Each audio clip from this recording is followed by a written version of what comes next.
Hi everyone. You may remember that a couple of weeks ago it was revealed that Sharia courts are now operating here in Britain with the full backing of the law, even though they discriminate against women as a matter of course. And what this means is that those women who are intimidated into using these courts, as some of them will be, and everyone knows it, they will now find that they have the full weight of the British legal system lined up against them, alongside the patriarchal bigotry in their own communities.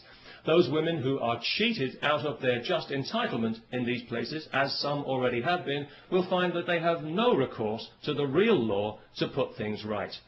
In other words, we are now accommodating Saudi Arabian legal principles here in Britain, just as we accommodate their corrupt business practices and their threats against our national security when we try to investigate them.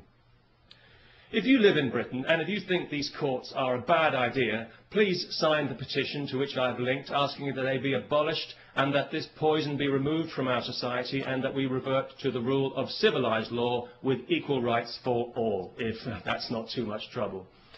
You know, over the last 11 years of this Labour government that we've had in Britain, the British people have seen their society subjected to social engineering on a massive scale by a misguided and arrogant liberal elite who, in their eagerness to fragment the fabric of our society, have actually succeeded in giving civilised values a bad name. Tolerance and diversity are good things on paper. I'm sure we'd all vote for tolerance and diversity, but in practice they've become a nightmare of doublethink and lies, where the most unreasonable people in society are encouraged at every turn to be even more unreasonable. A case in point, just this week, some idiot from Saudi Arabia is being allowed to sue a supermarket because he was required to handle alcohol as part of his job, despite being told this when he took the job, and despite the fact that thousands of Muslims in Britain handle alcohol every day when they sell it in their corner shops to people like me.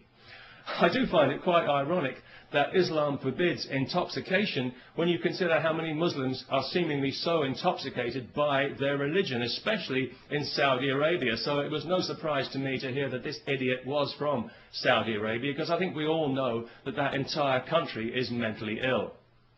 The Saudis would have us believe that theirs is the purest form of Islam.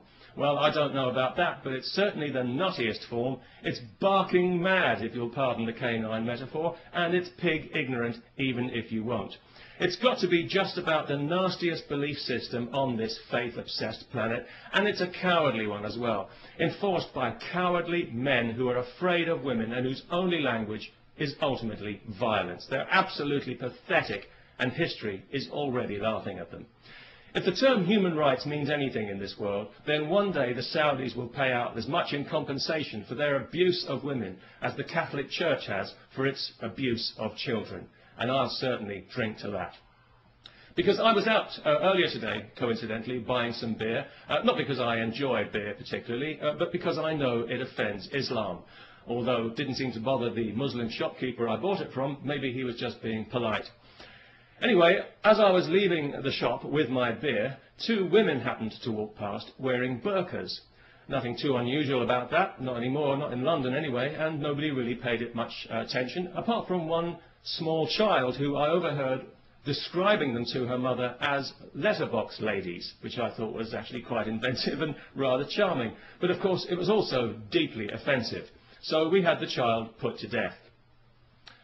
No, not really.